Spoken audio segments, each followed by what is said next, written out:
I proved, I'm going to tell you, man, we only had one paid person in my entire campaign.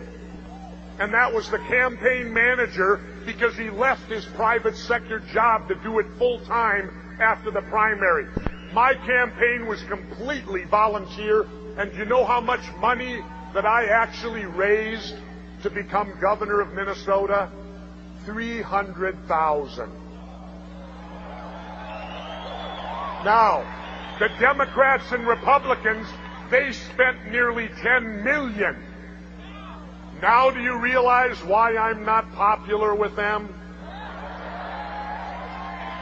Number one, because I can beat them. So it can be done. Don't ever allow anyone to tell you that it can't be done. It can be done.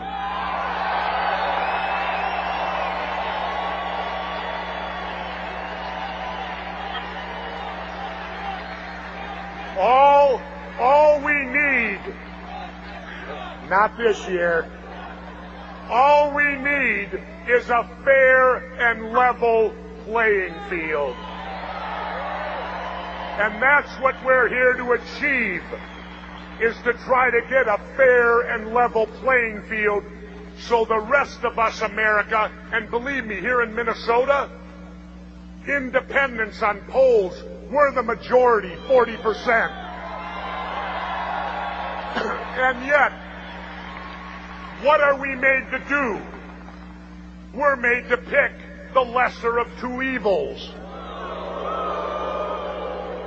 Well, in the words of the late, great Jerry Garcia of the Grateful Dead, Jerry always said if you're made to pick the lesser of two evils, it means you're still picking evil. Now, we need to demand more. We need to demand more of our elected officials, and we need to demand honesty. I'm tired of being sold the bill of goods. I'm tired of the dishonesty that's in government today. But you know who's responsible for it? We are. Personal responsibility. We are responsible.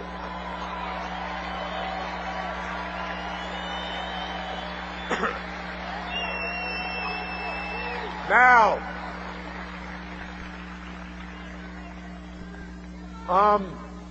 I've been living in Mexico for half the year. You know, I live with those brown-skinned people that we're so scared of that we're going to build walls and barbed wire fences and all of this stuff, and we're going to turn my country into East Berlin. Because we fear these brown-skinned people who manage to come up here, looking for economic advantage, looking to help their families the same way you want to help yours. And to me, when I look at the United States being turned into East Berlin, it is not the country that I served when I was in the military. And let me say this for a moment. For those that doubt whether I have the right to say what I say, my father was a World War II veteran. My mother was a World War II veteran. How many people can say their mom served as a nurse in North Africa? My brother's a Vietnam veteran, as am I. So I think my family has earned the right to speak in what's supposed to be a free country.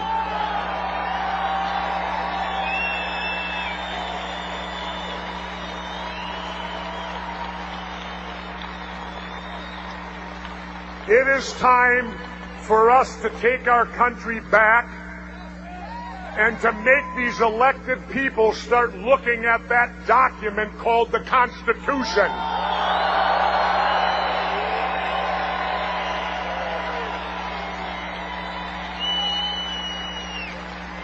Because what can our country possibly be without the very document that holds all of it together?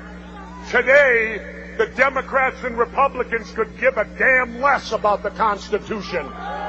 They violate it all the time.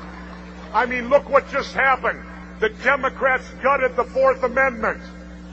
They gave the president the right to wiretap you, read your emails, and do all of that stuff.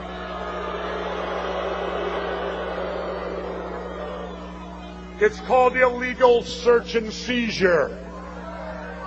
Just as the First Amendment gives us the right to free speech. Well, let's remember this. It isn't popular speech that must be protected. Popular speech doesn't need protection.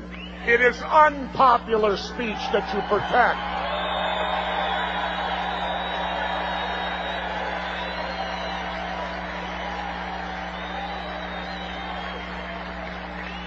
And now, if we may, let's move to that Second Amendment.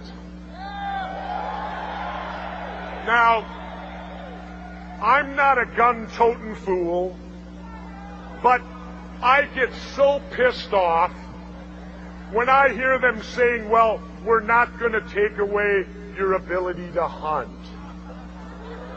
Well, ladies and gentlemen, I got news for you. When our forefathers wrote the Constitution with the right to bear arms, it was not about hunting and fishing because, wait. Because back then, if you didn't hunt or fish, you didn't eat. The Second Amendment, the right to bear arms, is there so that we, the public, if our government gets out of control, we have the ability to rise up and change it.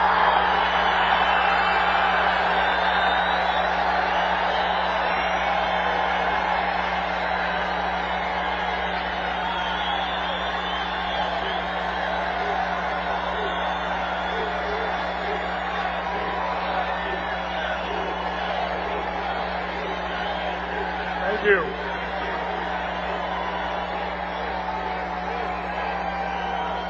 And just because we believe in that amendment does not make us fools. It does not make us gun-crazy people. There's a reason they put that in there. And as I said, the reason is so we have the ability. Now, many people have said to me, well, wait a minute. How could we, the citizens, ever stand up to the U.S. government and their entire military might? Well, wait a minute. I got the answer. We threw everything we had at Vietnam, and they were nothing but a bunch of farmers with a few AK-47s, and they withstood it all.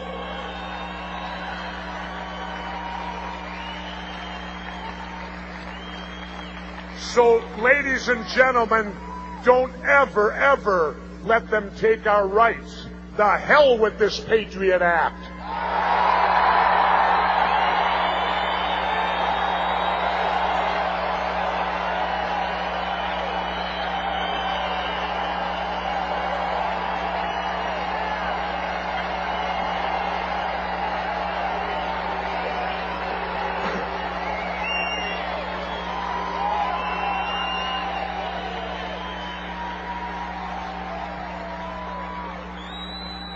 If you want to be patriotic,